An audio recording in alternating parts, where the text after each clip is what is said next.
नमस्कार, मैं पीयूष गोयल।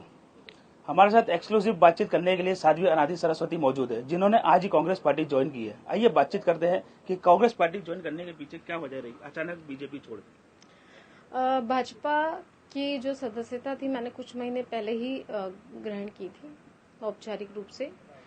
कार्य मैं समाज में पहले से करती रही हूँ और हमारे जो मुख्यमंत्री जी हैं उनका गौ माता के लिए बहुत स्नेह रहा है और जितना कार्य उन्होंने किया है उतना किसी ने नहीं किया, ये बात हम सब लोग जानते हैं।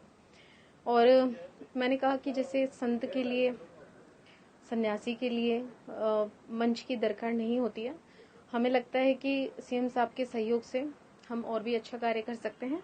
बस इसी भावना को ध्यान में रखते हुए मैंने आज कांग्रेस परिवार ज्वाइन किया। कांग्रेस पार्टी ज्वाइन करते हैं, अजमेर कांग्रेस में विरोध शुरू हो गया, इसको कैसे संभाल पाएंगे? मैंने केवल ज्वाइन किया है और मेरे बारे में विरोध करने का इसलिए मुझे लगता है कारण नहीं होना चाहिए क्योंकि मैंने अभी ज्वाइन किया है। बाकी चीज़ें संगठन तय करता है, संगठन के ऊपर विश्वास रख के, संगठन की बात को ध्यान में रखते हुए ही सारा कार्य होना चाहिए। और ज्वाइनिंग में मुझे लगता है कि विरोध होने का कोई कारण नहीं है, लेकिन फिर भी कुछ जो भी उनके रहा होगा रीजंस, उनसे बात करेंगे, देखते हैं क्यों ऐसा किया। अगर उत्तर विधानसभा से आपको टिकट मिलता है और आप चुनावी मैदान में आते हैं, कांग्रेस का सामना कैसे कर पाएंगे आप अजमेर कांग्रेस को? मेरे पास अभी देखिए, मैं वर्तमान में विश्वास करती हूँ। अभी हम सबको नहीं पता 1 घंटे बाद क्या होगा, कल किसी ने नहीं देखा। और क्या होता है इस बारे में कयास लगाना अभी गलत होगा। जो भी भगवान करेंगे अच्छा करेंगे, जैसा उचित होगा वैसा अच्छा रहेगा, कोई ऐसी बात नहीं है। कांग्रेस ने आरोप लगाया है आपके ऊपर कि कांग्रेस की विचारधारा और आपकी विचारधारा दोनों अलग अलग। मुझे लगता है कि कोई भी पार्टी सेवा के ऊपर नहीं होती है। कोई भी व्यक्ति समाज में नेता के रूप में उभरता है तो उसका मुख्य उद्देश्य सेवा, मानव धर्म निभाना ही होता है और इससे कोई भी पार्टी अलग अपने आप को नहीं कर सकती। कार्य हम पहले भी कर रहे थे, अब भी कर रहे हैं, आगे भी करते रहेंगे। तो इसीलिए विरोध की जो कार्य कर रहा है उसको कभी नज़रअंदाज नहीं करना चाहिए। और जब सीएम साहब का इतना स्नेह है और सब इतने सीनियर लीडर्स इतना मानते हैं तो कुछ तो होगा ही। भाई सीएम साहब अगर इतना आदर स्नेह दे रहे हैं तो मुझे लगता है सब व्यक्तियों को इस पे विचार करना चाहिए कि कुछ तो बात होगी, ऐसा तो एकदम इस तरह से नहीं होना चाहिए।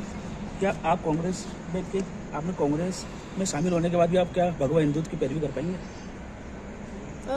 जो सन्यासी है वो तो भगवा वस्त्र ही पहनता है और कोई वस्त्र तो पहनता नहीं है। जो मेरा धर्म है उसको तो मैं निभा रही हूँ और सनातन धर्म, मानव धर्म में विश्वास करके चलने वाला और मानव सेवा में विश्वास करके चलने वाला अपनी भक्ति के साथ साथ में जनमानस में समरसता पैदा करने वाला ही है। और मुझे लगता है कि हर समाज का मूल और विचारधारा यही है, समभाव हो, समता हो और सब लोग थोड़ा शांति से रह सके, सब लोग अच्छे से रह सके। और देखिए, हिंसा का विरोध तो कोई भी समाज नहीं चाहेगा। हिंसा के बारे में तो कोई नहीं चाहेगा कि हमारे समाज में हिंसा हो, उसका विरोध तो कोई भी समाज करेगा और अपने आप ही इस पे चिंतन मंथन हर समाज करता ही है।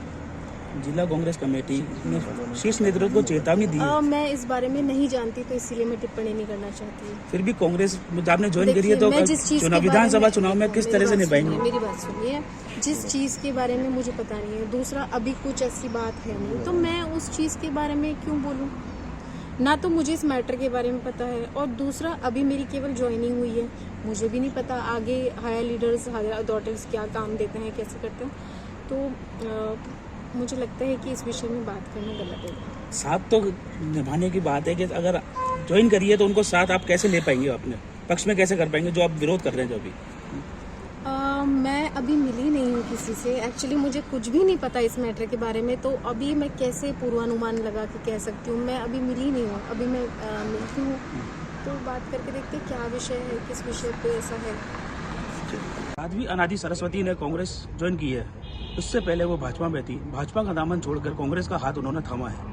उनके हाथ थामते ही अजमेर कांग्रेस में विरोध के स्वर बहुत तेज हो चुके हैं। अब आने वाले समय में देखना होगा कि वे कांग्रेस के शीर्ष नेतृत्व के साथ साथ अजमेर डीसीसी को किस तरह से संभाल पाती है।